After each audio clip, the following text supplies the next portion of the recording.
Good evening, everybody. For those of you who don't know, my name is, well, we shall call me the narrator tonight. As you can see, as with every dang technology that is going on, we're having a bit of technical difficulties in the moment. At the current moment, some of the people you may know, those people, are sending you links to this new place. With that being said, if you can wait momentarily and please be patient as we try to get all of this fixed, we'll be starting fairly soon. Thank you very much. And please, if you have any questions, comments, or concerns, you can direct them to, well, I guess me, because I'm the only one who can really see them. Have a great night.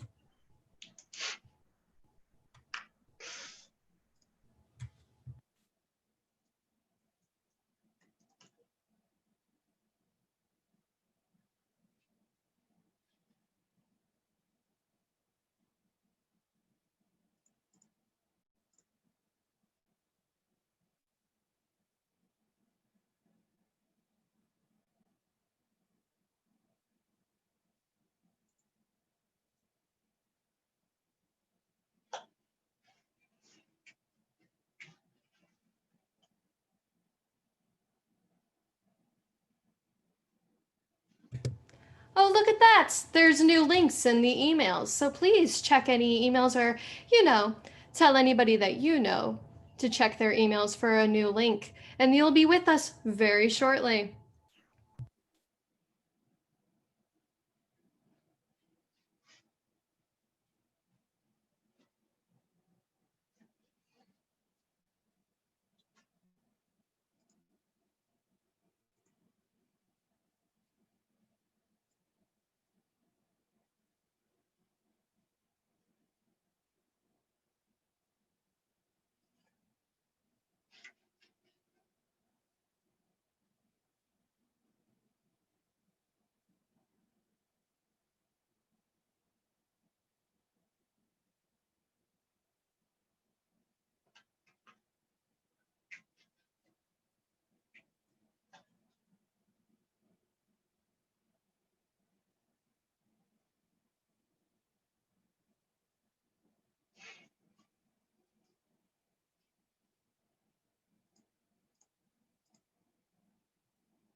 Now, ladies and gentlemen, please sit back, relax, and enjoy Clue. We are looking up at a house. It stands some distance away on a hill. From the moment we see it, we know that it is a house of terror. Gothic, imposing, gloomy, menacing. A thunderstorm is on its way. A man gets out of the car. He is a butler. He has the manner of a butler. Even when opening gates all alone, he does so with the demeanor of a butler.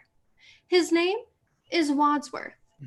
A savage-looking German shepherd snarls and bares his teeth at the arriving car. Another German shepherd is crapping on top of the front of the steps. Both dogs are chained up.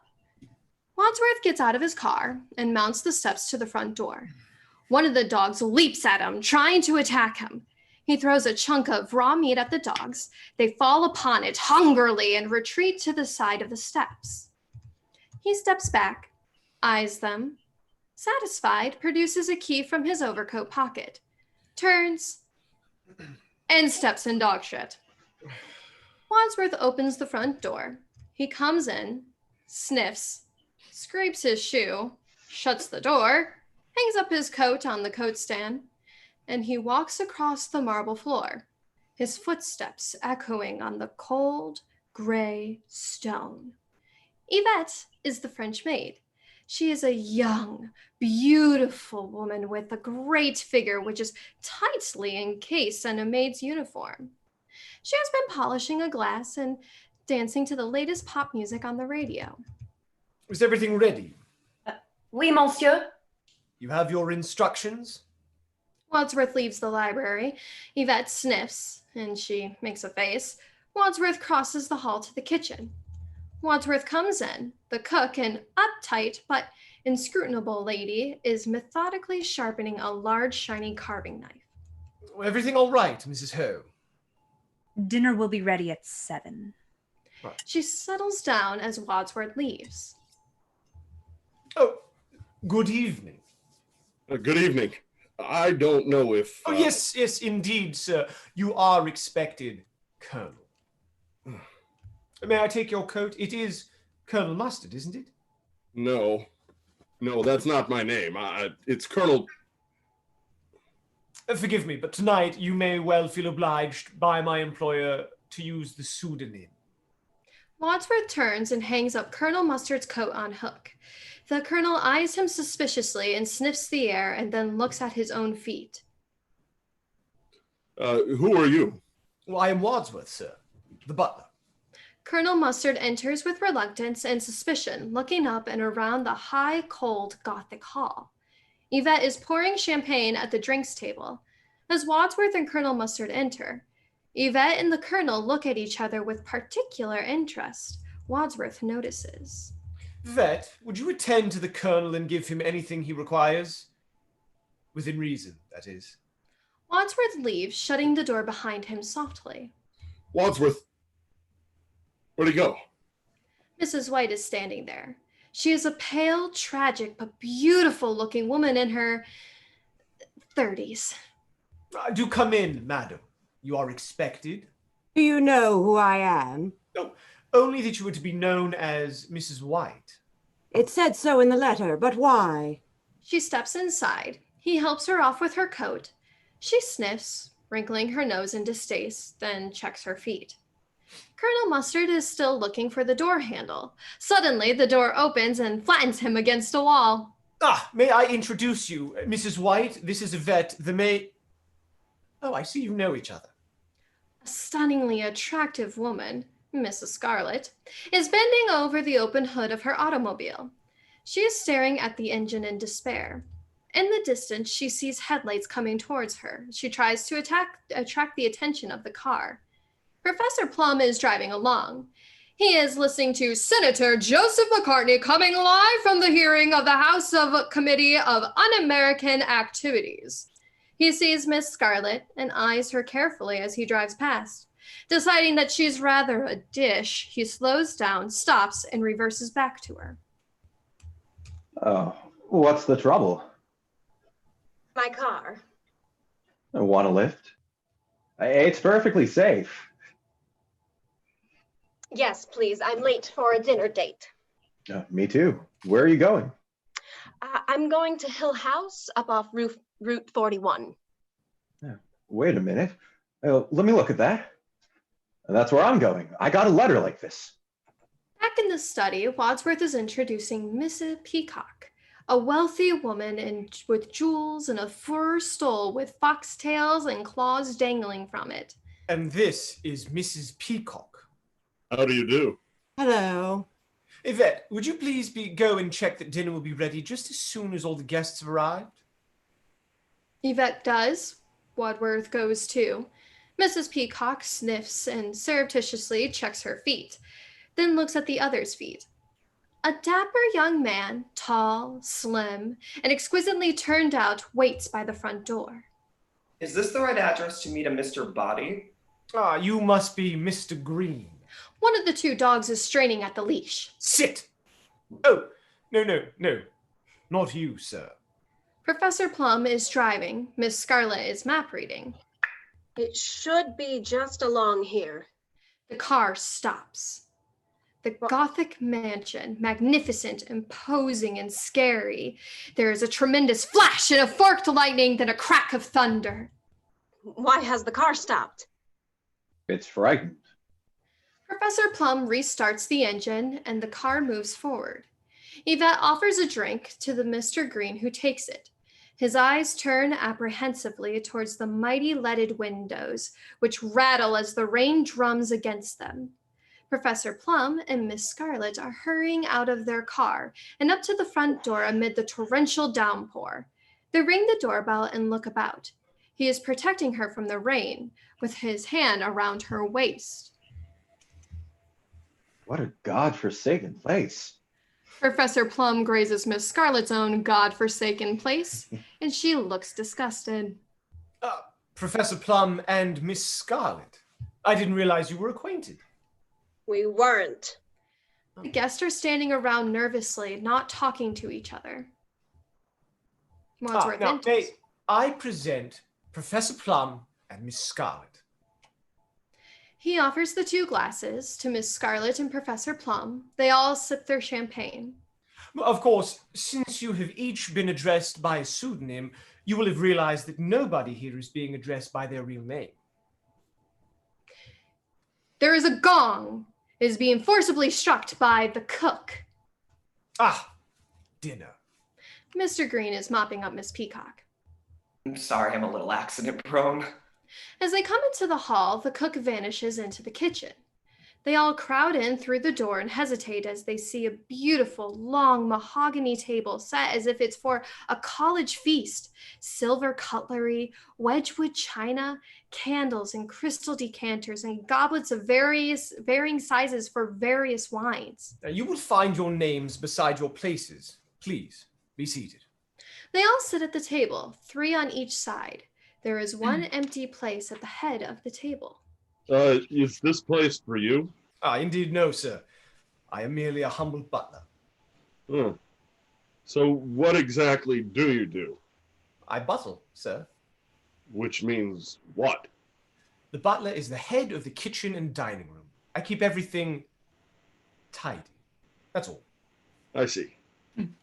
Well, what's all this about, Butler? This dinner party? Ours not to reason why, ours but to do and die. Die? Merely quoting Sir from Alfred Lord Tennyson. I prefer Kipling myself. The female of the species is more deadly than the male. Do you like Kipling, Miss Scarlet? Sure, I'll eat anything. Shark's fin soup, madame. Colonel Mustard indicates the elegant armchair at the head of the table. So is this for our host? No, sir. For the 7th guest, Mr. Body. I thought Mr. Body was our host. So did I. So did I. So who is our host, Wadsworth? Well, I'm going to start while it's still hot. Well, shouldn't we wait for the other guest? I will keep something warm for him. Oh, what did you have in mind, dear?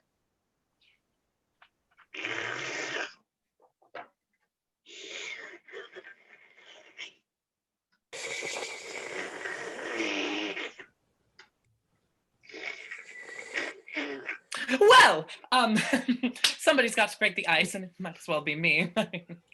I'm used to being a hostess as part of my husband's work, and it's always difficult when a group of new friends meet together for the first time, so I'm perfectly prepared to get the ball rolling. And I mean, I have absolutely no idea what we're doing here, or what I'm doing here, or what even this place is, and I am determined to enjoy myself, and oh my, this soup is delicious. You say you're used to being a hostess as part of your husband's work? Oh, yes, it's an integral part of the life when you're a wife of... Oh, sorry, well then again, we're not supposed to really say who we are. I mean, although really, heavens to Betsy, I don't know why. Don't you? I know who you are. Well, aren't you going to tell us? How do you know who I am? I work in Washington too. Washington? So you're a politician's wife? Well, yes, I am. Well, come on then. Who's your husband? The door opens suddenly. They all jump a little. Wadsworth comes in. He indicates to Yvette to come and collect up the soup bowls. And, what does your husband do? Nothing. Nothing at all? Well, he just lies around on his back all day. Sounds like hard work to me. Suddenly, a panel shoots up behind them. They all jump. Mr. Green spills food all over Mrs. Scarlet. Sorry, I'm a little accident prone. Excusez-moi. Wadsworth comes into the dining room and starts placing the main course in front of each guest.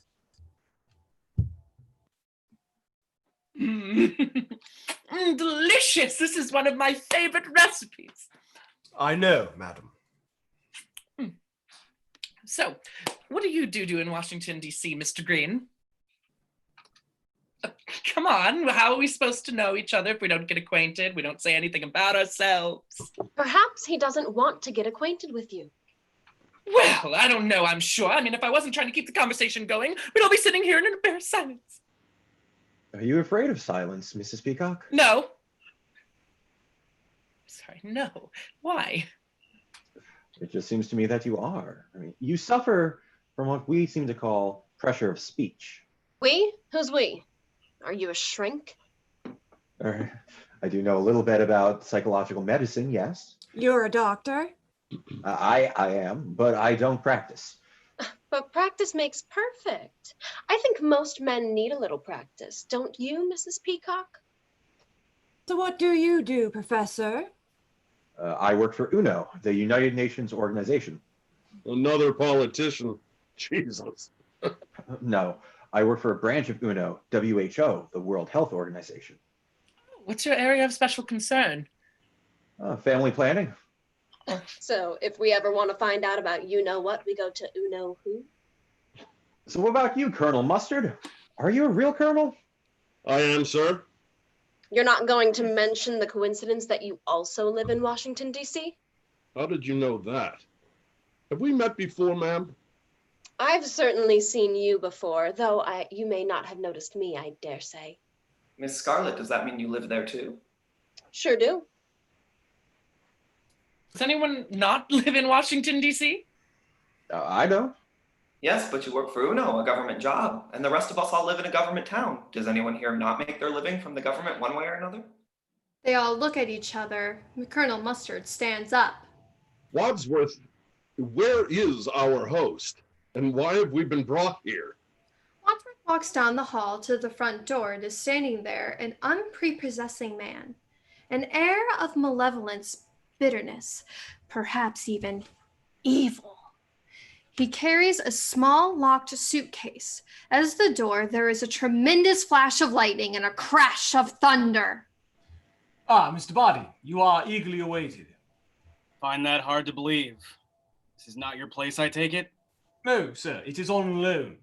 Mr. Body looks Wadsworth up and down. What are you supposed to be? I'm supposed to be polite. Though when talking to you, I find that the task is almost beyond me. All 6 guests are listening to the conversation in the hall. So is Yvette and the cook. Shall I take your bag? No, I'll leave it here until I need it. As you wish. It contains evidence, I presume? Surprises, my friend, that's what it contains, surprises. Wadsworth turns back to the front door and locks it with a deadlock key. May I see that key? Over my dead body, sir. Ladies and gentlemen, may I present Mr. Body? What are they all doing here? Eating dinner. Do sit down, Mr. Body. Thanks. Oh no, you can take that away, honey. Look, I demand to know what's going on. Now, why have we all been dragged to this horrible place? Well, I believe we all received a letter. Yes. Now, my letter says it will be to your advantage to be present on this date because a Mr. Body will bring to an end a certain long-standing, confidential, and painful financial liability. It is signed, a friend. I got a similar letter. So did we, didn't we? I also received a letter. Meanwhile, Yvette has been placing the main course in front of Mr. Body. He waves it away. No thanks, Yvette. I'm not hungry. How did you know her name? Mr. Body smiles at Yvette and slides his hand up her skirt. She edges away, disgusted. We know each other, don't we, dear? Forgive my curiosity, Mr. Body. Did your letter say the same thing? No. I see. Can I interest any of you in fruit or dessert? No one is interested. They shake their heads. Much of the main course has been left uneaten. In that case, may I suggest that we adjourn to the study for coffee and brandy, at which point I believe our unknown host will reveal his intentions. They all rise. Wadsworth signals to Yvette to start clearing the table. The guests led by Wadsworth, we see the study. Wadsworth crosses the hall from the dining room and enter. There's no one here. Mind if I smoke? She offers cigarettes around. Professor Plum takes one and lights them both up. Please help yourselves to coffee and brandy and be seated. And he crosses to the desk past a blazing log fire. On the desk, there is a plain brown envelope, simply addressed, "To Wadsworth, please open after dinner." It is a comfortable room. Oak-paneled, chintz-covered upholstered chairs and sofa forming a contrast with the heavy leathered furniture in the library and the elegance of the dining room. Ladies and gentlemen, I am instructed to explain to you what you all have in common with each other, unless you would care to do the honors, Mr. Body. Why me? Do they know who I am? I don't think so. You've never identified yourself to them, I believe. Why? Who are you? We have all been dragged here for nothing. It's a hoax. I suggest we all leave. I'm sorry, sir, but you cannot leave this house. Mr. Body is hurrying towards the front door. Wadsworth appears. You can't leave. Who's going to stop me? There is no way out. Mr. Body tries to open the front door. It is locked. As he does so, all the guests rush into the doorway to watch. This is an outrage. How dare you hold us prisoner? Here, here. Hey, Right. no Hey, right to do hey, this. tell me what's going on. Ladies and gentlemen, please. Please return to the study and all will be explained. You too, Mr. Body. Mr. Body sees the conservatory and hurries towards it. No other way. But Mr. Body takes no notice, so Wadsworth hurries out into the hall and hastens down the hall in pursuit of Mr. Body. Huge green, creeping vegetation covers the room.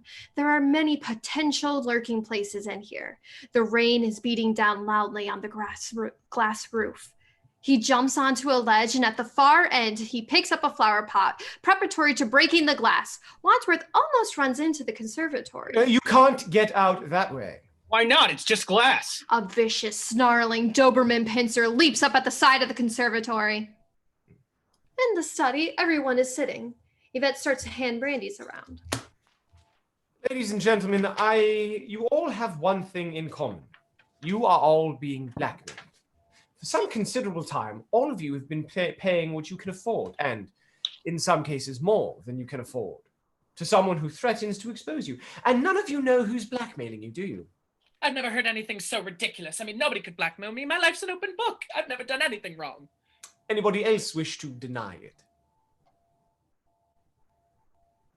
Great. Very well. As everyone here is in the same boat, there is no harm in my revealing some details. And my instructions are to do so. He nods to Yvette to leave the room. The door closes behind her. Don't you think you might spare us this humiliation? Oh, I'm sorry. Professor Plum, you were once a professor of psychiatry, specializing in helping paranoid and homicidal lunatics suffering from delusions of grandeur? Yes, but I now work at the United Nations. So your work has not changed. But you don't practice medicine at the UN. His license to practice has been lifted, correct? Why? What did he do?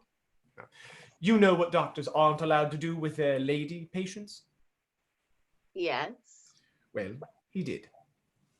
Oh, how disgusting. Oh, are you marking moral judgments, Mrs. Peacock? How then do you justify taking bribes in return for delivering your husband, Senator Peacock's vote, to certain lobbyists? My husband's a paid consultant. There's nothing wrong with that. No, not if it's publicly declared. But if the payment is delivered by slipping used greenbacks in plain envelopes under the door of the men's room, how would you describe that transaction? I'd say it stank. Oh, how would you know? You've never been in that men's room. So it's true. No, it's a vicious lie. I'm sure we're all glad to hear that. But you've been paying blackmail for over a year now to keep this story out of the papers. I'm willing to believe you. I'm also being blackmailed for something I didn't do. Me too. And me. But not me. Oh, no, you're not being blackmailed? Oh, I'm being blackmailed all right, but I actually did what I'm being blackmailed for. What did you do? Well, to be perfectly frank, I run a specialized hotel and a telephone service which provides gentlemen with the company of a young lady for a short while. Oh, yeah? What's the phone number? So how did you know Colonel Mustard works in Washington? Is he one of your clients? Certainly not. I was asking Miss Scarlet. Tell him it's not true. It's not true. Is that true? No, that wasn't true. Aha, so it is true. Oh, a double negative. Double negative? You mean you have photographs? That sounds like a confession to me. In fact, the double negative has led to proof positive. I'm afraid you gave yourself away, sir. Are you trying to make me look stupid in front of the other guests? No, you don't need any help from me, sir. That's right. But seriously, I don't see what's so terrible about Colonel Mustard visiting a house of ill fame. I mean, most soldiers do, don't they? Professor Plum puts his hand on Miss Scarlet's knee. She removes it. But he holds a sensitive security post in the Pentagon, and Colonel, you drive a very expensive car for someone who lives on a colonel's pay. I don't. I came into money during the war when I lost my mommy and daddy. Now, Mrs. White, you've been paying our friend the blackmailer ever since your husband died. Shall we say mysterious circumstances? What's so funny? I see. That's why he's lying on his back. In his coffin. I didn't kill him. Then why are you paying the blackmailer? I didn't want a scandal. We'd had a fight. He was crazy. He hated me. He threatened to kill me in public. Why would he want to kill you in public? I think she meant that he had threatened in public to kill her. And was that his final word on the matter? Being killed is pretty final, wouldn't you say? And yet he was the one who died. Not you, Mrs. White. Not you. Now, what did he do for a living? He was a scientist, nuclear physics. What was he like? He was always a stupidly optimistic man. I'm afraid it came to him as a great shock when he died. He was found dead at home. His head had been cut off along with his... You know. Men look at her in horror and their hands go instinctively to cover their balls. I'd been out all evening at the movies. Do you miss him? Well, it's a matter of life after death. He's dead. Now I have a life. But he was your second husband. Your first also disappeared. That was his job. He was an illusionist. But he never reappeared. Well, he wasn't a very good illusionist. I have something to say. I'm not going to wait for Wadsworth to unmask me. I work for the State Department, and I'm a homosexual. I feel no personal shame or guilt about this, but I have to keep it a secret or I will lose my job on security grounds. Well, that just leaves Mr. Body. What's your little secret? His secret? I thought you'd all realized. Well, he's the one who's blackmailing all of you. You bastard! He moves menacingly towards Mr. Body. Mr. Body stands up too. Colonel, please, no, don't do anything rough. Put him up. He puts his fist up for an old-fashioned fight. Mr. Body responds by stamping abruptly on Colonel Mustard's foot, and Mr. Body neatly pokes him in the eyes with 2 fingers simultaneously, like a Three Stooges routine. As Colonel Mustard yells and collapses, Mr. Body throws himself upon the and continues to beat him up. Mr. Green and Professor Plum rush to Colonel Mustard's rescue, hauling Mr. Body up off the struggling Colonel. Mr. Body is struggling and fighting them off too. He is very strong. Mrs. White, Miss Scarlet, and Miss Peacock are watching as Mr. Body is hauled to his feet. Miss White steps calmly forward and knees him in the balls. As Mr. Body collapses in a heap, the other woman clap and cheer, then run to start kicking him, and the crowd goes wild. Wait. Brilliant. Wait! The police are coming. The What? police. How could you tell the To the end of police? my Crazy. career. Let's get out of here. Oh. Listen!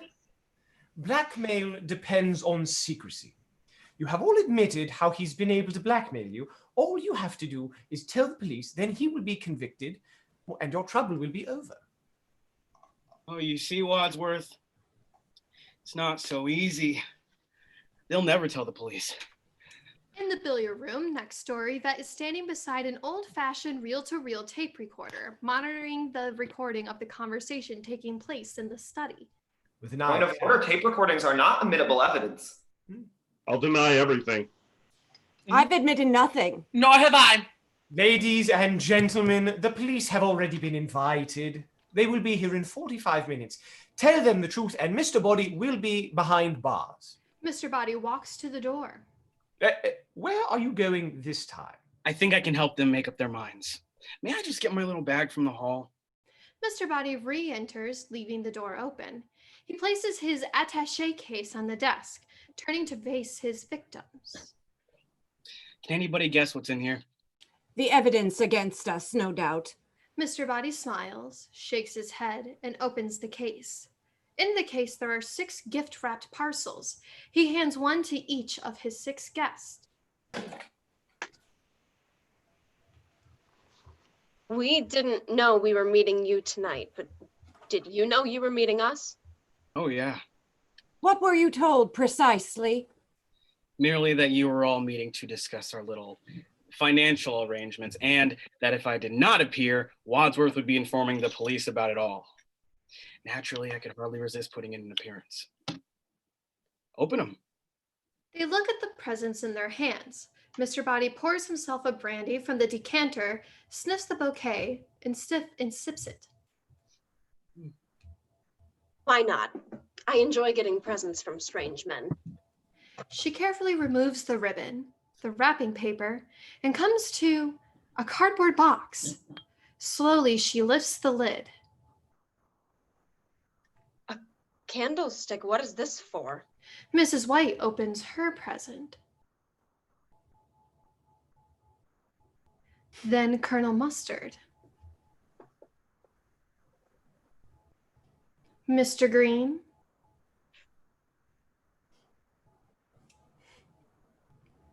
Miss Peacock.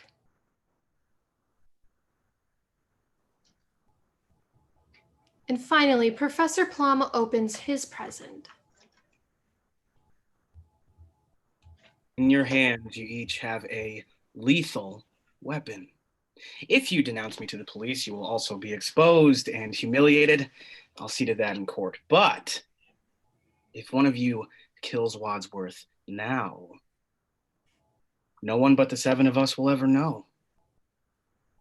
He has the key to the front door, which he told me would only be opened over his dead body. Mr. Body is now face to face with Wadsworth.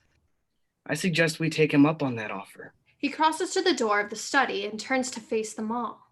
The only way to avoid finding yourselves on the front page is for one of you to kill Wadsworth. Now. And standing right beside the door to the study, he switches off the lights.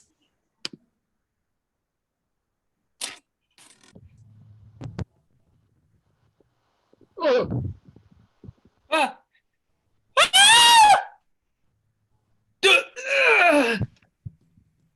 The lights are switched on, and Mr. Body lies on the floor, prone, face down. Everyone else is standing where they were standing when the lights went out. They all stare at Mr. Body, then rush towards him. Is he alive? Stand back. Give him air. Let me see. Professor Plum gives him a hasty examination. He's dead. Who had the gun? I did. So you shot him!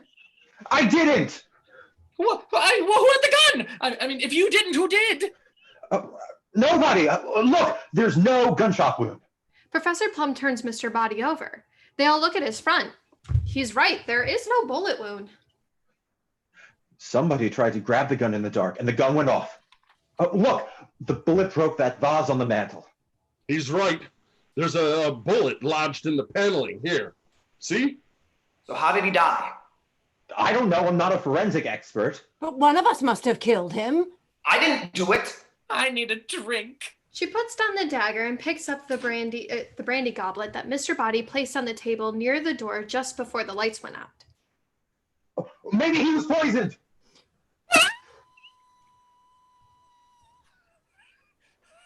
After some moments of continued screaming, Mr. Green slaps her in the face. They all look at him. More violence? Is he the murderer? Well, I had to stop her screaming.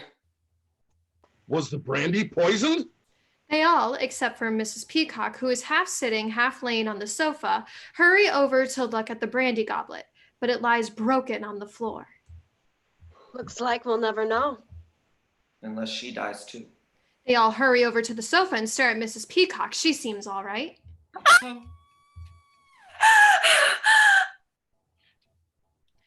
The group rushes into the hall. The continued screams seem to be coming from the billiard room. Colonel Mustard tries the handle. The door is locked. He knocks on the door. He rattles the handle, then pounds on the door again. Or It must be the murderer. Why would he scream? He must have a victim in there. Oh my God, Yvette! Oh my God! This moment, Yvette opens the door. They rush in. Well, you're alive? No thanks to you. What do you mean? You locked me up with the murderer. So the murderer is in this room. Yes, Where? we're all looking at him. Or her. It's what Mrs. White said in the study. One of you, he's the killer. How do you know she said that? She indicates the tape recorder. The reels are still turning. I was listening. But why were you screaming in here all by yourself? I am frightened. Oh, me too. Yeah, I also drank the cognac. Bonjour. I can't stay in here by myself. Then come back to the study with us. With a murderer? there are safety in numbers, my dear.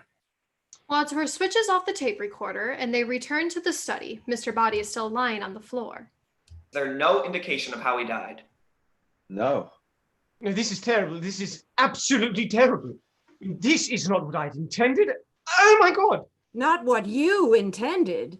So you're not the butler? No, I'm not the butler, but I am a butler. In fact, I was his butler. So if he told you to invite us all to his house, why did he arrive late? No, I invite you. In fact, I wrote the letters. It was all my idea. Wait a minute. I don't understand. Why did you invite all of us here to meet your late employer? Were you assisting him to blackmail us? Certainly not. I think you'd better explain. Please sit down. Everyone. They all take a seat. Unfortunately, there are only 7 possible places to sit. Mr. Green perches on the edge of the table. He settles himself comfortably to listen. Right. When I... Mr. Green tables collapses, and with it goes the lamp, bottle of liquor, and glasses that were up on it. Mr. Green, very embarrassed, picks him up. Sorry, I'm a little accident prone. When I said that I was Mr. Body's butler, this was both true and misleading. I was once his butler, but it was not his untimely death this evening which brought my employment with him to an end. Oh, no. When did it come to an end? When my wife decided to end her life. She too was being blackmailed by this odious man, who now lies dead before us. He hated my wife for the same reason that he hated all of you. He believed that you were all thoroughly un-American. For some reason, he felt it was inappropriate for a senator to have a corrupt wife, for a doctor to screw his patients, for a wife to emasculate her husband, and so forth.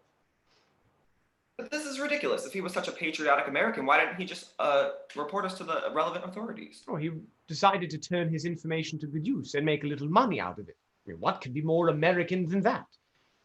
Mr. Body was truly an apostle of free enterprise. He became a rich man.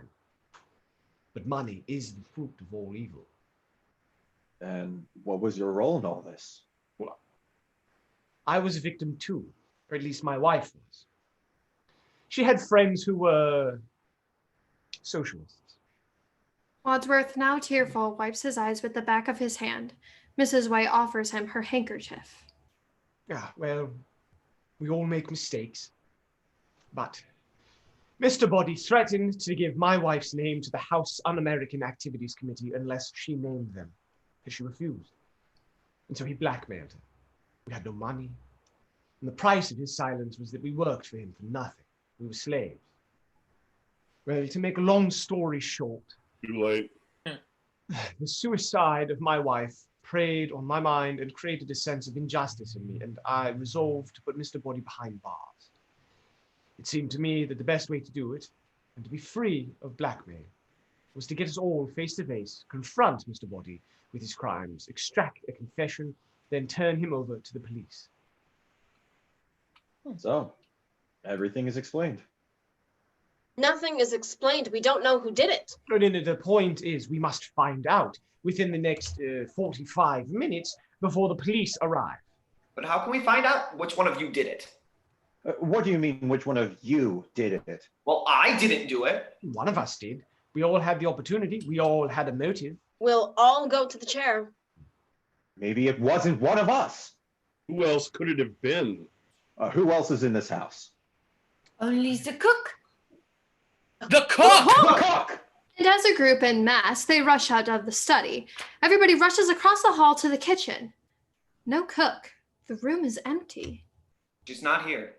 And beside him, a cupboard door groans and opens. The cook falls face first out of the cupboard, dead. She has a knife in her back, the dagger. The cook is in Mr. Green's arms. He stands aghast, near to tears, holding her up. I didn't do it! Somebody help me. Mrs. White, Colonel Mustard, and Miss Scarlet hurry forward and help Mr. Green lower the body to the cook on the floor. Mrs. White reaches for the knife. Don't touch it! Mrs. White stops just in time. It's evidence. Not for us. We have to find out who did this, and we can't take fingerprints. I think you'd better explain yourself, Wadsworth. Me? Why me? I want to kill the cook. The dinner wasn't that bad. How can you make jokes at a time like this? It's my defense mechanism. Some defense. If I were the killer, I'd kill you next. Mrs. White and Mr. Green both stare at him and then slowly back away, terrified. I said if. If. After all, there's only one admitted killer here. And that's not me. It's her. I've admitted nothing. You paid the blackmail. How many husbands have you had? Mine or other women's. Yours? 5. 5? Yes, just the 5. Husbands should be like Kleenex, strong, soft, and disposable. You lure men to their death like a spider with flies. Flies are where men are most vulnerable. Well, if it wasn't you, then who was it? Who had the dagger? If it wasn't you, it was Mrs. Peacock. Well, yes, but I put my dagger down Where? in the study. When? I don't know, before I fainted, after he slapped me, who knows? But any one of you could have picked it up. Look, I suggest that we move the cook's body into the study. Why? I like to keep the kitchen tidy. Professor Plum, Colonel Mustard, Mr. Green, and Wadsworth stagger into the study where Mr. Body's corpse was. Look! The body's gone. Professor Plum has already let go of the cook's right arm. Now aghast, Wadsworth lets go of the cook's left arm. The cook's top end immediately drops and her head hits the floor with a terrible thud. What are you all staring at? Ding. Well, who's there? Nobody. What do you mean? No body. That's what we mean. Mr. Body's body it's gone. Meanwhile, Miss Scarlet, Mrs. White, and Yvette are crowding into the doorway. Maybe he wasn't dead. He was. We should have made sure. How? By cutting his head off, I suppose? That wasn't called for. Well, where is he? But we'd better look for him. Mr. Green and Colonel Mustard let go of her legs and both feet thud to the floor. They all search the study, but there's no sign of the body. Couldn't have been dead. He was. At least I thought he was, but what difference does it make now? It makes quite a difference to him. Well, maybe there is life after death. Life after death is as unlikely as sex after marriage. Well, look, we've got to find out. The police will be here in 35 minutes, and we have another corpse on our hands. Maybe he killed the cook. Yes. How? Well, if you excuse me, excuse me, Yvette, is there a ladies' room in the hall? Oui, madame. Oh, no, I just want to powder my nose and my eyebrows. Meanwhile, Miss Scarlet has picked up the envelope that Wadsworth had opened earlier and produced some photographic negatives. What's this, Wadsworth? I'm afraid those are the negatives to which Colonel Mustard earlier referred. Oh, my God. Were you planning to blackmail him, Wadsworth? Certainly not. No, I had obtained them for the Colonel, and I was going to give them back when Mr. Body was unmasked. Ooh, very pretty. Would you like to see these, Yvette? They might shock you. No, thank you. I am a lady. And how do you know what sort of pictures these are if you are such a lady? What sort of pictures are they? How dare you, madam? Give them to me at once. No, I think there's something in them that concerns me as well. Oh, let me see. He grabs them. Mrs. White, Miss Scarlet, and Mr. Green look over his shoulder. Oh, nobody can get into that position. Sure they can. I'll show you. He swings her around and down onto the sofa and is about to climb on top of her. Get off me! Meanwhile, Mrs. Peacock has found the door of the bathroom under the stairs. She tugs at it. It won't open. She tugs at it again. The door opens and the body of Mr. Body falls out. Blood is dripping from his head. He falls against her. Mrs. Peacock is fighting off Mr. Body, who is falling all over her. The others run towards her. Oh, it's Mr. Body! He's attacking her. Wadsworth and Mr. Green pull him off of her, and they realize that he now has visible injuries. His head has been bashed. Blood is everywhere. No, he's not. He's dead.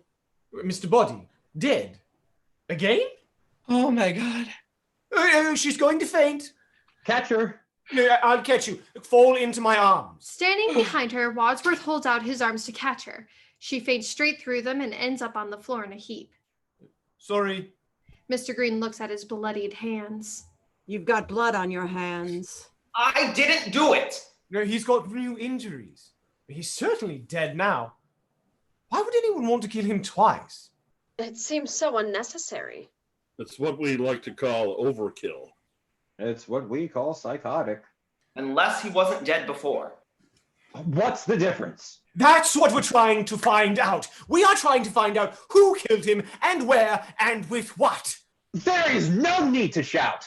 All right. Well, I am. I'm shouting. I'm shouting. I'm shouting. And the heavy brass candlestick wobbles and topples off at the top of the door frame of the loo and hits him on the head. He jolts on the floor. Professor Plum, Colonel Mustard, and Mr. Green are lugging Mr. Body into the study. They put him down in the doorway because their path is blocked by the cook's body. Mrs. White, Miss Scarlet, and Yvette clamber over the body and start to drag the cook along the floor on her back. The dagger is still sticking out of her back. Put the corpses on the sofa. The men put down Mr. Body's body and help the ladies lift the cook up onto the sofa. Professor Plum is mesmerized by Yvette's breast as she bends over. No, careful. Don't get blood on the sofa. Look. I'm looking. How do we do this? The dagger will go further into her back. Tip her forward, over the arm. They do so. And now, Mr. Body. They haul him up onto the sofa, next to the cook. Panting, they stand back. Now, who had access to the candlestick? All of us. You were given it. Yes, but I dropped it when the lights went out. Anyone could have picked it up. You, him. Look, there are still all these weapons. I mean, the rope, the wrench, the lead pipe, the gun. Let's put them in this cupboard and lock it. There's a homicidal maniac about. I agree. It's a good idea. Wadsworth, helped by the others, puts the remaining weapons into the cupboard and locks the door. He puts the key into his pocket. What are you doing with the key? Putting it in my pocket Why? to keep it safe, obviously. But that means you can open it whenever you want. I have an idea. We'll throw it away. Led by Wadsworth, they all rush to the front door. Wadsworth throws open the door, pulls back his arm rapidly, preparatory to throwing the key into the night, and realizes that he is standing face to face with the motorist? Sorry. Sorry, can we help? I'm sorry. I didn't mean to disturb the whole household, but my car broke down out here and I was wondering if I could use your phone. Oh, just a moment, please. I don't think we should. I don't think we should let him. Very well, sir. Would you like to come in? Well, where is it? What? The body? The phone. What body? There's no body. Nobody. No, there's nobody in the study. No! No. No, that's been disconnected. But I think there's one in the lounge. Thank you. Walk this way. Wadsworth indicates the phone to the motorist. When you've made your call, perhaps you would be good enough to wait here. Certainly. Wadsworth retreats to the door, opens it, goes out, and shuts the door. The motorist is now alone in the lounge. As he shuts the door, he jumps. Colonel Mustard is right behind him. Wadsworth nods and turns the key. The motorist is about to dial when he sees and hears the key being turned. In the motorist's lock, he realizes that he is locked in. He is very anxious. Now, where's the key? Still in the lock. Not that key. The key to the cupboard with the weapons. You still wish me to throw it away? Yes! Yes. Very well. He walks to the front door. One of the guests opens it for him. He takes the key from his pocket. This time, there is no one waiting outside. He hurls the key far and up away, and it lands in a distant shrubbery, never to be seen again. The front door shuts. What now? We've got 25 minutes left till the police get here. I need a drink. Just checking. Everything all right? Yes, 2 corpses. Everything's fine. In the library, everyone stands around nervously. Anyone else need a whiskey? Right. Pay attention, everyone. Wadsworth, am I right in thinking there is nobody else in this house? No. Then there is someone else in this house. No, sorry, I said no, meaning yes. No meaning yes? No. Look, I just want a straight answer. Is there someone else or isn't there? No. No, there is? Or no, there isn't? Oh, yes. Mrs. White breaks her glass against the fireplace. Please! Don't you think we should get that man out of the house before he finds out what's been going on here? She tosses the remains of her glass into the air and shatters. But how can we throw him outside in this weather? If we let him stay in the house, he might get suspicious. If we throw him out, he might get even more suspicious. If I were him, I'd be suspicious already. Look! That guy doesn't matter! Let him stay up locked for another half an hour. Who cares? The police will be here by then, and there are 2 dead bodies in the study! Well, what do you suggest? There seems to be some confusion about whether or not we are the only people in this house. No, I told you there isn't. You mean there isn't any confusion, or there isn't anybody else? Well, either. Or both. and just give us a clear answer. Certainly. What was the question? Is there anyone else in this house? No! Oh! That's what he says. What does he know? I suggest we handle this in a proper military fashion. Split up and search the house. Split up? Yes. We haven't much time, so let's split into pairs. Pairs? Yes. Oh, wait a minute. Suppose one of us is the murderer. If we split into pairs, whichever one of us is left alone with the killer might be killed. Then we would have figured it out. We would have discovered who the murderer was. Well, yes, but the other half of the pair would be dead! This is war, Peacock! Casualties are inevitable. You can't make an omelet without breaking a few eggs. Every cook will tell you that. Yes, but look what happened to the cook! Willing to take that chance? What choice have we? Bon d'accord. But it's dark upstairs and I'm frightened of the dark. Will anyone go with me? Oh, I will. I will. I'm good. Well, look, I suggest we draw lots for partners. Right. Go. All right. Ready? The shortest with the second shortest. Agreed? And let's say the two shortest search the cellar and so on up. Good. They nod, and one by one, they pick out the matchsticks. Then they compare lengths. And the result?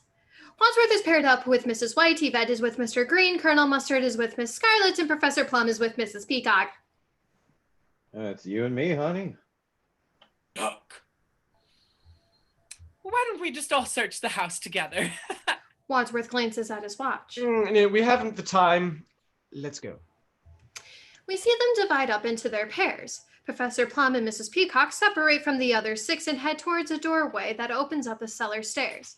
Wadsworth, Mrs. White, Yvette, and Mr. Green all go up the main stairs. Colonel Mustard and Miss Scarlet remain in the hall. Well, we know what's in the study. We've just come from the library, and the stranger is locked in the lounge, so... Let's look at the billiard room again. Colonel Mustard and Miss Scarlet come in and nervously search it. Under the table, in the cupboards, behind the full-length drapes at the window, nobody else is in there. Wadsworth and Mrs. White are peering anxiously into a couple of dark bedrooms, slightly unwilling to go in. Are you going in there? Yes. Are you? Yes. Right. Right. I can't see a light switch. Neither can I, but there must be switches by the beds. Oh, well, shall I come in with you? No, no. I mean, no, thank you.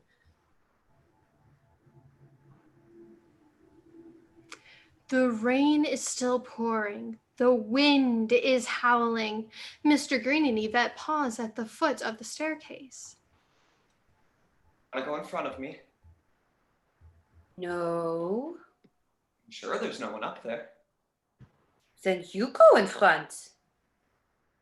Okay. But Mr. Green doesn't move. Meanwhile, Professor Plum and Mrs. Peacock are standing at the top of the cold flagstone steps. Well, ladies first. No, you can go first. No, I insist. No, I insist. What are you frightened of? A fate worse than death? No, just death. Isn't that enough? Colonel Mustard and Miss Scarlet tentatively push open two big double doors at the far end of the hall. They open into a huge, dark, cavernous space. What room is this? Search me. Okay. He starts to run his hands over her body. I didn't mean that literally. Get your mitts off me. He obeys hastily. Yvette and Mr. Green have not moved. They are squeezed in side by side at the bottom of the narrow staircase. Go on. I'll be right behind you. That's why I'm nervous.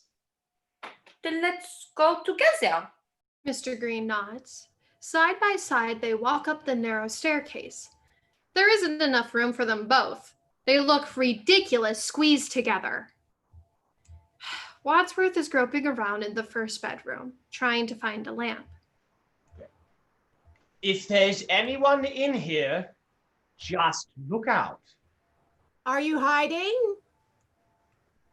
I'm coming. Professor Plum and Mrs. Peacock have reached the bottom of the steps. Various dark rooms open out in front of them. Eyeing each other with the greatest suspicion, they back away into separate rooms. Colonel Mustard and Miss Scarlet switch on a light. They see a huge ballroom stretching before them, a piano at the end. Oh, nobody here. He hasn't even looked. Unless behind those curtains or in that cupboard. You look. I'll search the kitchen. He goes. The long curtains move. She stares. They move again. Miss Scarlet goes slowly and fearfully towards the curtains. Sharply, she pulls them back. Nobody there, just a pane of broken glass.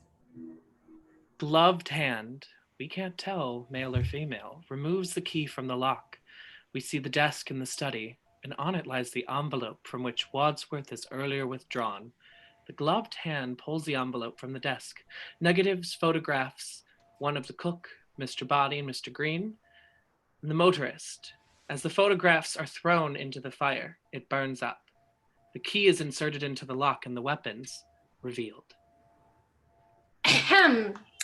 Back in the lounge, the motorist is on the telephone. I'm a little nervous. I'm in this big house, and I've been locked into the lounge. And the funny thing is, there's a whole group of people here having some sort of, I don't know, party. And one of them is my old boss from... Then, held in a gloved hand that could be male or female, the wrench comes into the shot and hits the motorist on the head. He falls. The phone drops. The wrench is dropped. Look! He points. We see that a panel in the wall is slightly ajar. They cross to it. There are steps down into it, into pitch darkness. It looks like a secret passage. They look at each other nervously. Shall we see where it leads? What the hell? I'll go first. I've had a good life. She follows him in. Miss Scarlet and Colonel Mustard emerge into the lounge. Her foot catches the face of the dead motorist. She falls over his body. It's a body. Somebody else is in here. The murderer is in here! I'm in here with the murderer! Colonel Mustard crashes over the body and falls on Miss Scarlet. She gasps. Ah! Yvette and Mr. Green run towards the stairs. Wadsworth and Mrs. White emerge from their respective bedrooms, hearing the screaming. Then, as Yvette and Mr. Green hurtle down the attic stairs, they all run down the main stairs into the hall. We move with them, and as they reach the main hall, Mrs. Peacock and Professor Plum shoot out of the cellar and collide with them. Crash! Who is it? Where's it coming from? The lounge! They all rush to the door of the lounge. Mr. Green tries to open it. The door's locked. I know! Well, unlock it. The key's gone! Never mind about the key. Unlock the door. I can't unlock the door without the key! Let us in! Let us in! Let us out! Let us out! No, it's no good. Stand back. He walks firmly back from the door, and he is at his most macho. There's no alternative. I'll have to break it down. Will you shut up? We're doing our best! Yvette comes running out of the study. The revolver is in her hand. She trips over Wadsworth, whom she does not see writhing on the floor. The gun goes off as she falls. It shoots the gilt rope that holds the chandelier above the hall. The chandelier comes loose, hanging on by a thread. Meanwhile, while the gun went off, everybody else dived for cover behind furniture or on the flat of the floor. Yvette picks herself up and runs to the locked lounge door. She fires the gun at the lock. The lock is shot away. I've been shot! They're shooting at us! They're shooting at us! The chandelier is hanging lopsided. It is hanging by a thread which is unwinding. Come out! The door is open! Colonel Mustard and Miss Scarlet open the door. They look shattered. Everyone else picks themselves up. The chandelier rope is unwinding even faster. Why were you shooting that thing at us? To get you out! The chandelier rope is unwinding it at an even greater speed. And from a high point of view behind the unwinding rope, looking down through the chandelier, we see that it is directly above Colonel Mustard. You could have killed us. I can't take any more scares. He takes a step away towards a chair or sofa, and as he takes a step to the chandelier, comes crashing down behind him. The shock almost gives him and them and me a heart attack. Look! She stands aside and switches on the lights in the lounge. They all peer in through the door and see the dead motorist who lies in the foreground. Which of you did it? We found him together. There's a secret passage from the conservatory, see? Is that the same gun? From the cupboard? But it was locked. No, it was unlocked. Unlocked. Locked. But yes, see for yourself. Sure enough, the cupboard door is open and the key is unlocked. How did you know it was unlocked? How did you know? How did you get the gun? I didn't. I think I break it open. But it was open already. A likely story. And at this critical juncture, the front doorbell rings. Maybe they'll go away. It rings again. And again. I'm going to open it. Why? I've nothing to hide. I didn't do it. He rushes out of the study. They all follow. The front door is opened by Mr. Green, with the 7 others crowding the doorway beside and behind him.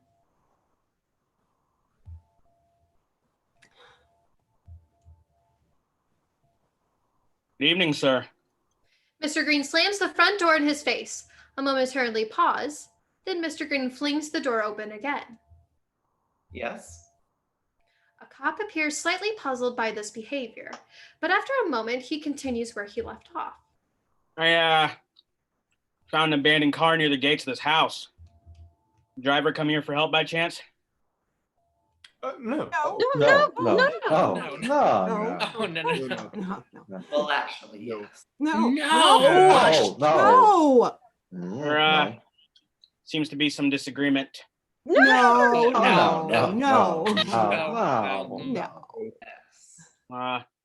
Can I come in and use the phone? Of course, you may, sir. You may use the one in the. No. You can use the one in the stand. No. Would you be kind enough to wait in the library? Sure. Don't I know you from somewhere? You all seem very anxious about something. I mean, it's because that chandelier fell down. It could have killed us. Scarlet hurries to the lounge and Professor Plum to the study. They shut both doors fast, and therefore too loudly. As he walks by, slam! Slam! Please help yourself to a drink if you like. The cop picks up the cognac. Not the cognac, just in case. In case of what? But Wadsworth has shut the door, also with a bang, and locked it. But this time he is in such a big hurry and leaves the key in the lock. Okay, what now? You should have told him. Oh, it's all very well to say that now. I said it then. Shut up! The cop is trying to open the locked door.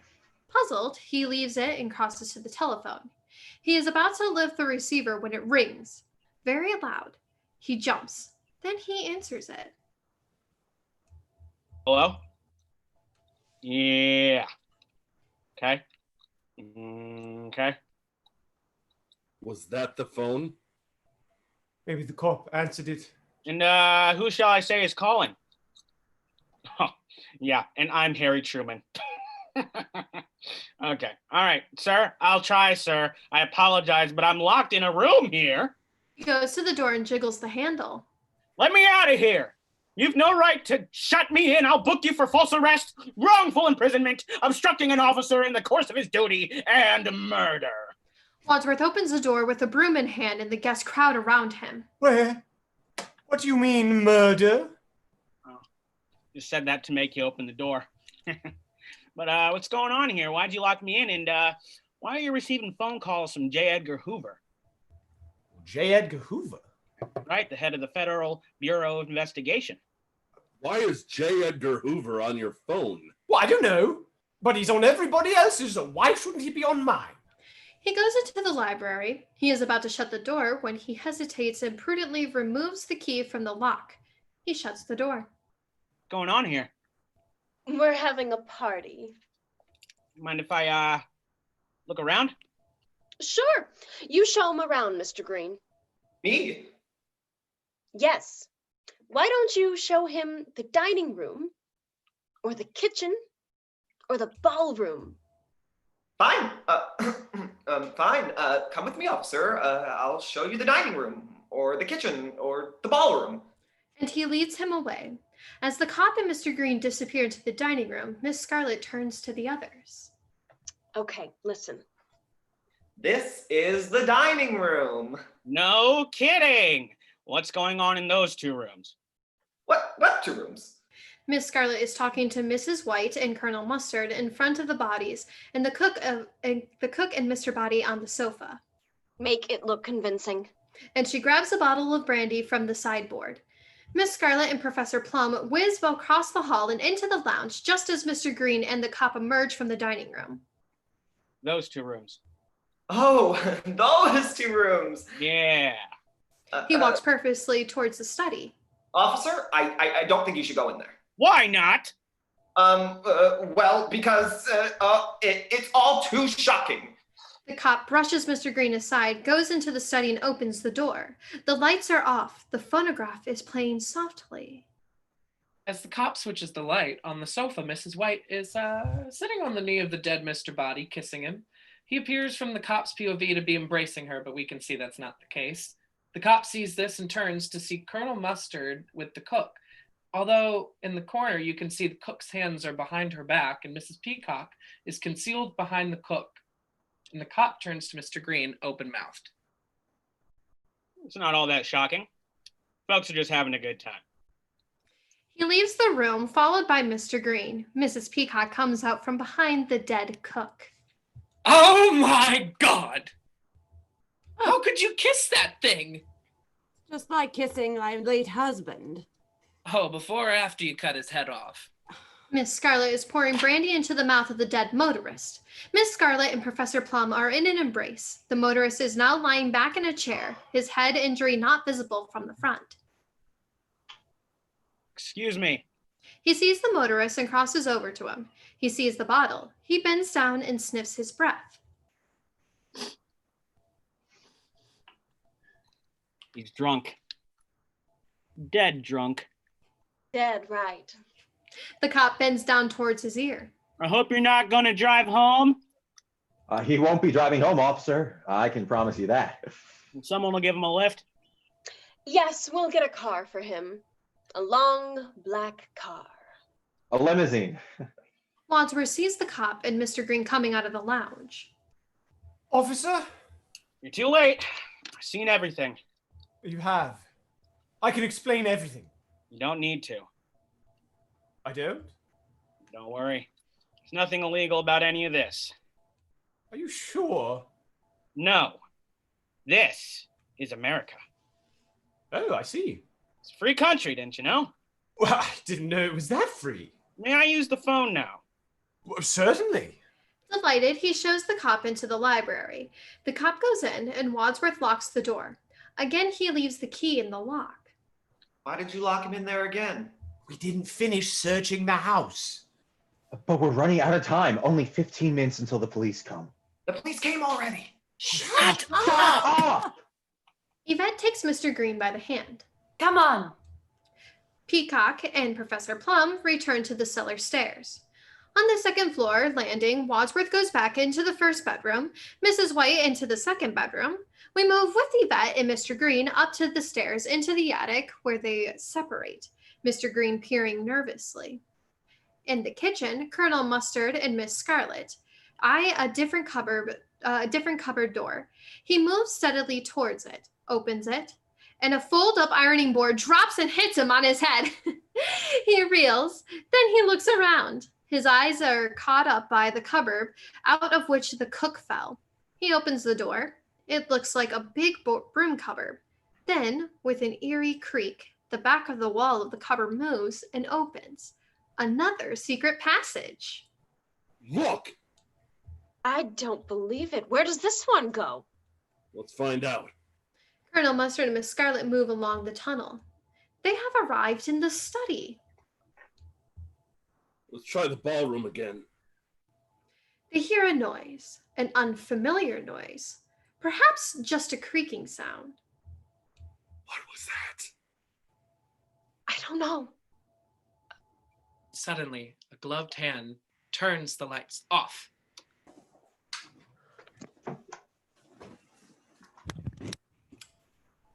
Meanwhile, the cop is on the phone, looks around nervously. Hello? Hello? Yvette is hurrying down the main stairs. She can just see enough, and she has the banisters to guide her. She reaches the hall and crosses silently to the billiard room door.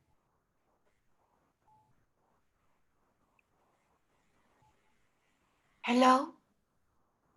Hello, are you here? Shut the door.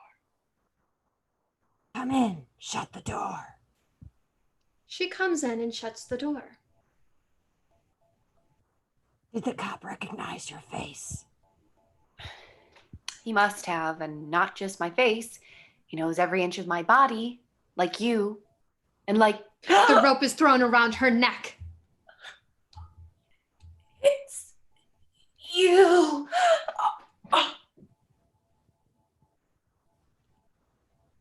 Something funny going on here. I don't know what it is. No, I'm not on duty, but I have a feeling that I'm in danger. You know that big ugly house on top of... The cop's head comes to the lead pipe. The same gloved hand is holding it. It hits him on the head with a thud. The cop falls to the floor. We hear the bell ring.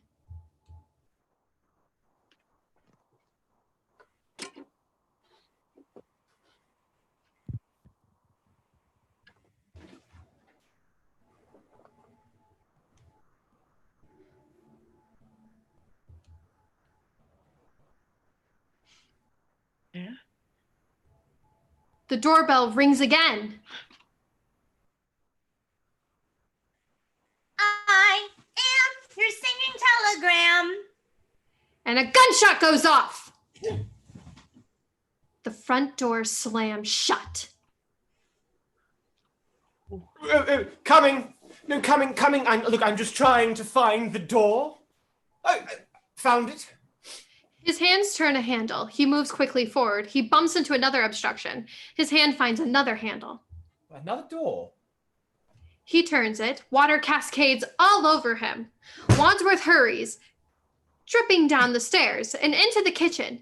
Just inside the door, he finds the electricity main lever. He switches it back, and the lights come on all over the house, and the phonograph starts up again. In the study, very slowly at first, gradually coming up to speed. We moved with Wadsworth back in the hall, and gradually the 6 guests congregate there with him. Slowly, they wander around checking the rooms.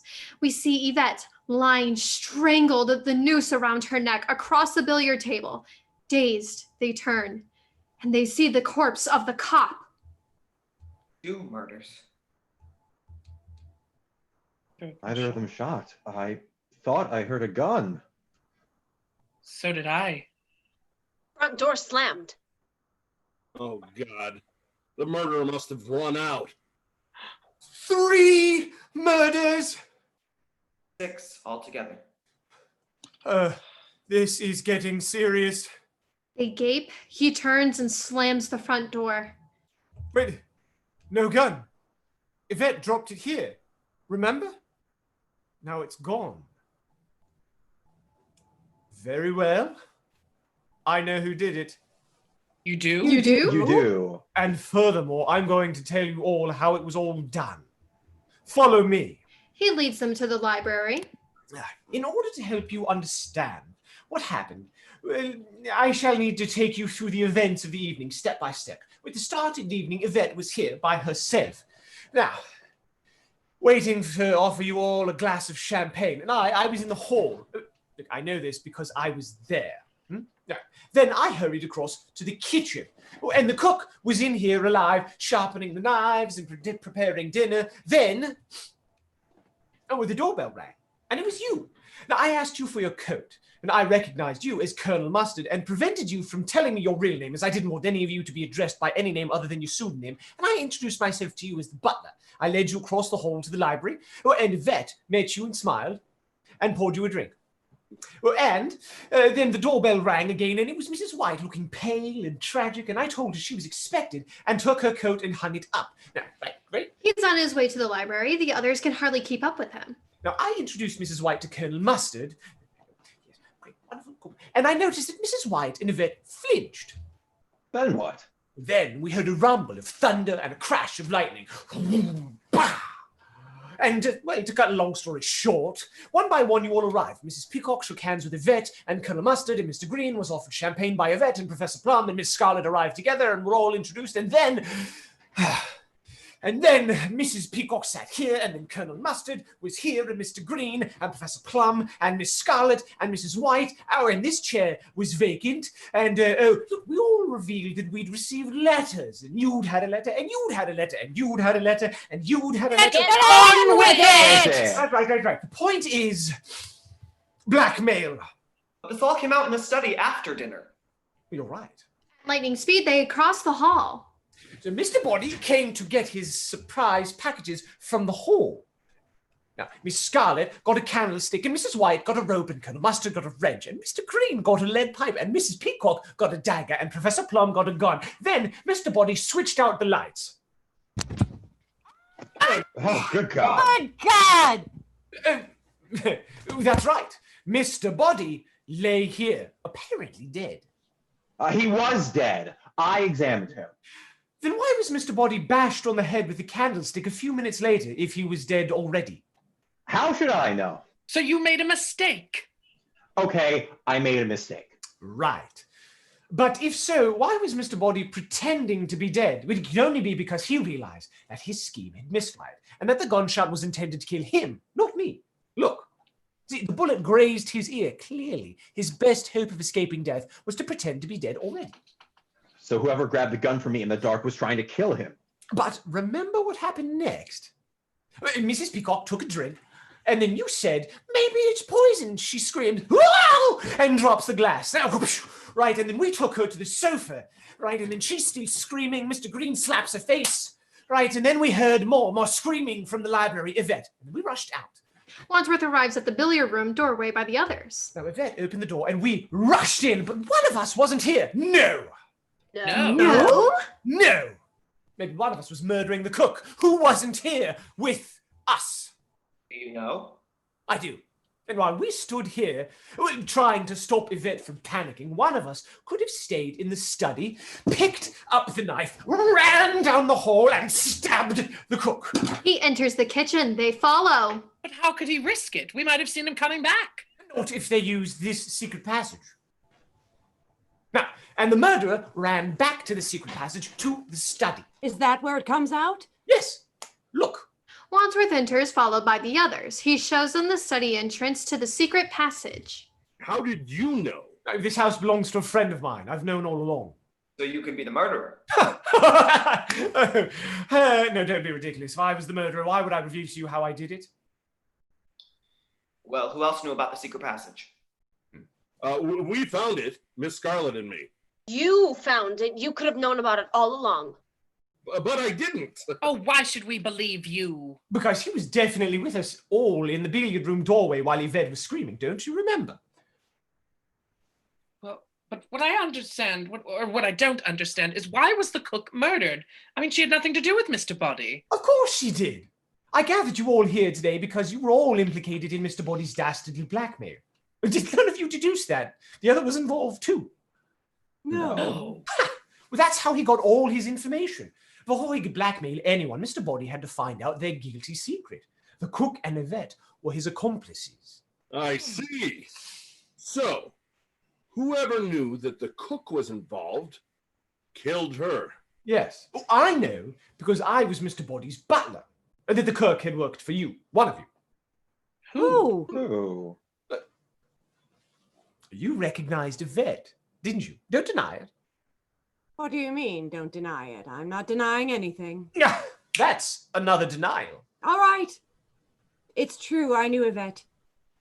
My husband had an affair with her, but I didn't care. I wasn't jealous. And you knew Yvette too, didn't you? Yes, she worked for me. And you also knew her, sir? What are you suggesting? Yeah, look, we have already established that you were one of Miss Scarlet's clients. That was why you were so desperate to get those negatives, those negative photographs of you and Yvette in flagrante delicto, remember? Mr. Body threatened to send those pictures to my dear old mother. The shock would have killed her. Well, that would have been quite an achievement since she's dead already. So he had the motive. You all had a motive. So, the cook was dead, and we lugged her back to the study, and Mrs. Peacock was screaming. Wadsworth is arriving at the toilet. He screams and throws open the door of the toilet. So, Mr. Body, dead toilet and candlestick, right? But when and where was Mr. Body killed? No, don't you see? Look, we came back to the study with Yvette and Mr. Body on the floor, playing dead. But one of us knows he's still alive. And I explained that I was Mr. Body's butler, and I'd invited you here, and we'd realized that there was only one other person in the house. The cook! They'll rush out of the study. Wadsworth leaps into the secret passage. They all arrive in the kitchen, stop dead, then plucking up his courage, Mr. Green flings open the cupboard door, and Wadsworth, enacting the cook's death, falls out into his arms. Ugh. Yeah, now, by now, she was dead. We laid her down with our backs to the cupboard. One of us slipped through the same secret passage. Again? Of course. Back to the study. Wadsworth rushes into the study and over to the secret panel. Now, the murderer is in the secret passage. Meanwhile, Mr. Body had been on the floor. He jumped up. The murderer came out of the secret panel, picked up the candlestick, and, well, yes, right. So anyway, Mr. Body followed us out of the study, into the hall, looking for an escape, and the murderer crept up, boom, and killed him. He hits Mr. Green on the head and knocks him down again. Then the murderer dragged him into the toilet. Wadsworth illustrates this by throwing and gibbering Mr. Green into the bathroom. And then nonchalantly rejoined us beside the cook's body in the kitchen. Took less than half a minute. Who wasn't with us the whole time in the kitchen? Whoever it was is the murderer. And he put the weapons in the cupboard, locked it, ran to the front door to throw away the key. Now, the motorist, I didn't throw the key away. I put it in my pocket, and somebody must have taken the key out of my pocket and substituted another. We were all in a huddle. Any one of us could have done that. Precisely. He slams the door shut. Wait a minute. Colonel Mustard has a top secret Pentagon job. Mrs. White's husband is a nuclear physicist, and Yvette is a link between them. What is your top secret job, Colonel? I can tell you. He's working on the secret of the next fusion bomb. How did you know that? Can you keep a secret? Yes. So can I. I begin to see how it was done.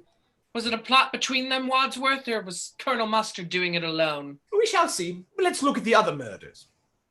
Yes, it was bad luck for the motorist to have arrived at that moment. It wasn't luck. I invited him. You You did? did? Of course, it's obvious. Everyone here tonight was either Mr. Body's victim or accomplice. Everyone who has died gave him vital information about one of you.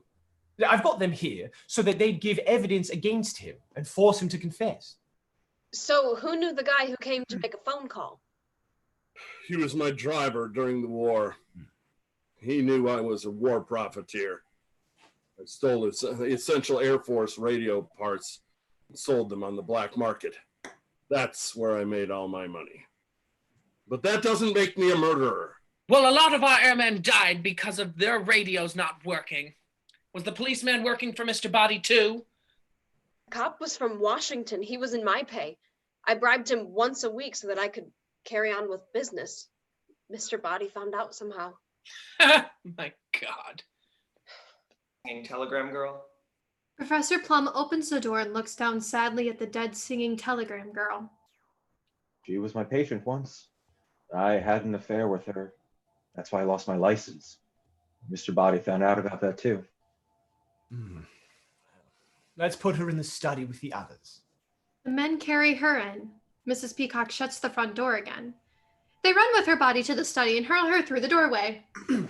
So, now you all know why they died. Whoever killed Mr. Body also wanted his accomplices dead. But how did the murderer know about them all? I mean, I admit that I guessed that this young singer had informed on me to Mr. Body, but I didn't know about any of you till this evening. I mean, I've never even met Mr. Body. Nor had I. I. No, that's right. Well, I'll get to that. First, the murderer had to get the weapons. Easy. He'd stolen the key from my pocket, and we all followed the Colonel Mustard's suggestion that we split up and search the house. Aha! It was Colonel Mustard's suggestion. And after we split up, there were 4 more murders. And whose suggestion was it to lock the motorist in the lounge? Colonel Mustard, wasn't it? Indeed. So then we drew lots, split up, and one of us got away from his or her partner and hurried to the study. He goes back to the study. Here, on the desk, were the negative envelope from Mr. Body. It contained photographs and letters, the evidence of Mr. Body's network of informants. Where's the envelope now? Gone, destroyed, perhaps in the fire, the only possible place. He goes to the fire and picks out a burnt-up envelope. Bits of photographs crumble as he examines it. Then, having found out the whole story, the murderer opened the cupboard with the key, took out the wrench. Colonel Mustard found the secret passage from the conservatory to the lounge where we found the motorist dead. We couldn't get in, so Yvette got the gun from the open cupboard, shot the door open, bang, and then the front door bell rang again. The front doorbell rings. I don't believe this. I just don't believe this is happening. Oh, whoever it is, we gotta tell them to go away or they'll be killed. Mrs. Peacock has rushed to the front door. She flings it open. An earnest-looking elderly man is standing there as he has pamphlets in his hand. Good evening. Have you ever given any thought to the kingdom of heaven? What? Repent. The kingdom of heaven is at hand. You ain't just whistling Dixie. Forgetting is almost upon us. I've got bad news for you. It's here already. Oh, go away! But your souls are in danger. Our lives are in danger, you beatnik. And she slams the door in the elderly man's face. The cop arrived next, and we locked him in the library, and we forgot the cupboard with the weapons was now unlocked, and we split up again. He runs to the top of the cellar stairs, and there is the main electricity switch. Now, and then the murderer switched off the electricity.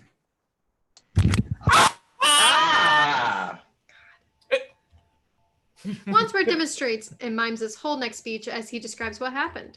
I'm sorry. I don't want to frighten you. You're a bit late for that. And then there were 3 more murders. No. So who did it? Did it? Let's consider each murder, one by one. See, Professor Plum, you knew that Mr. Body was alive. Even psychiatrists can tell the difference between patients who are alive or dead. And you fired the gun at him in the dark and missed, so you pretended he was dead. That's how you were able to kill him later, unobserved. That's right. He was the missing person in the kitchen after we found the cook dead. But he was with us in the billiard room when we found Yvette screaming. If that's when the cook was killed, how did he do it? I did it! You don't expect us to believe you, do you? Oh, I expect you to believe it. You killed the cook. She used to be your cook.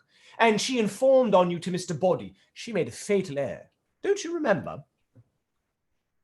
Sitting in at dinner, she told us all that she was eating one of her favorite recipes.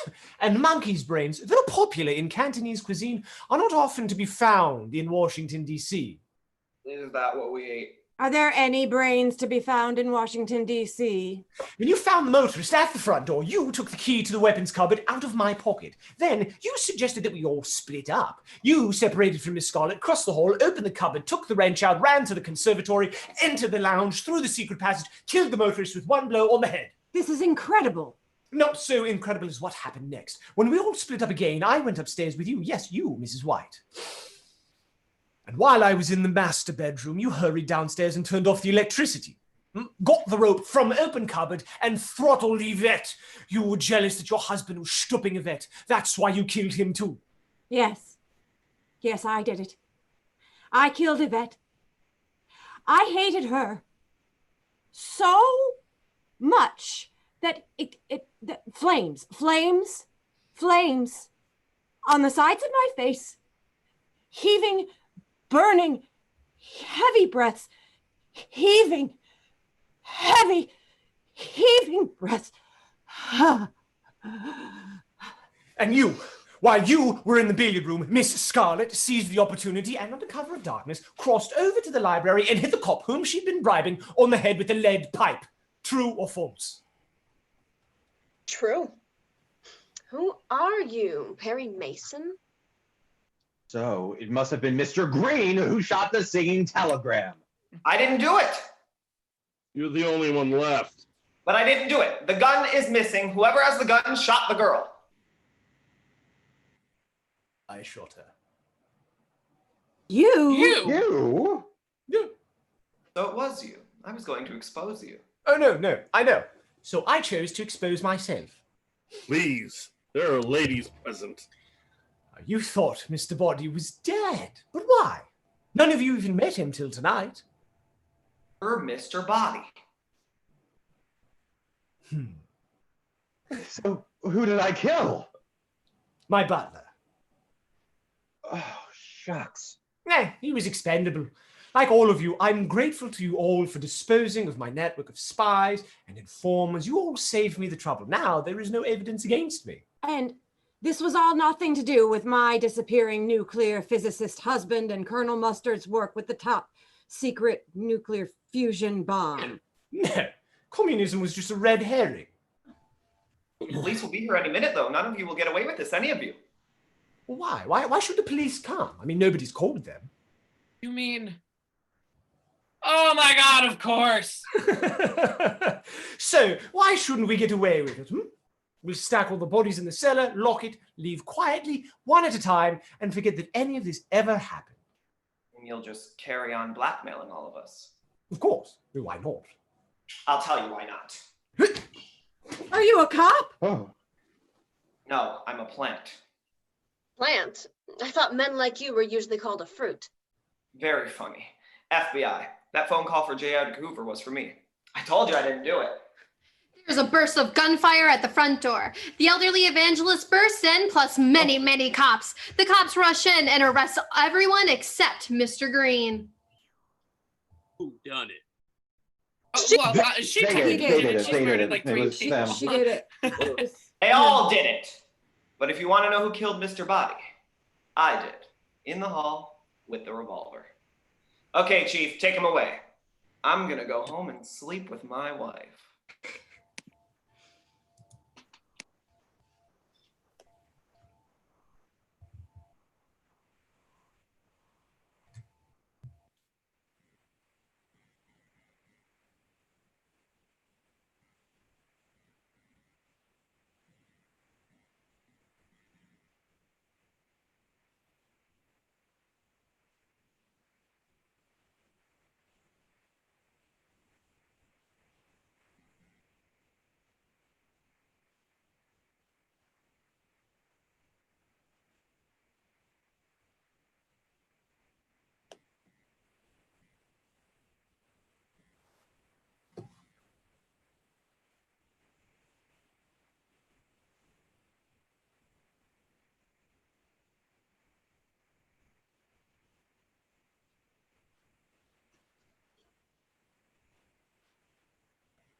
All right. So thank you all very much for joining us today. So with everyone here, I just want to introduce them real quick before they go.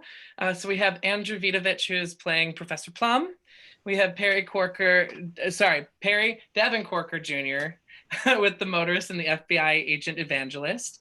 We have Anna Chico, who was our cook and singing telegram girl. We have the narrator extraordinaire, Hope Lorraine Wagoner. She just got married. And we also have Alex Morrison, who was our cop as well as Mr. Body. Stephanie Stoico, who was our Yvette the maid. Colonel Mustard was played by David Schoen, the ever fabulous. Mr. Green played by Spencer Christian. Mrs. White played by Rachel Biber. Miss Scarlet was played by Lauren Allo. And our dear Mr. Wadsworth, James Kern.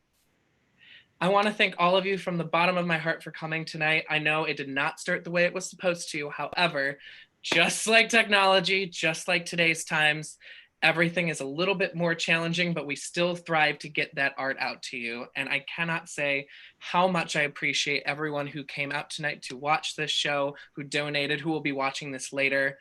I just want to thank you so, so very much. If you have any bit more that you want to give to any of us, everything is appreciated and loved. We thank you from the bottom of our hearts here. Hopefully we can do more of these. Again, hopefully things will work better the next time. But guess what? We got to do a show with 11, 12 included, amazing people. Thank you so much. This was Clue, and I hope that you all have a great rest of your night. Signing off. Fabulous, darling, fabulous.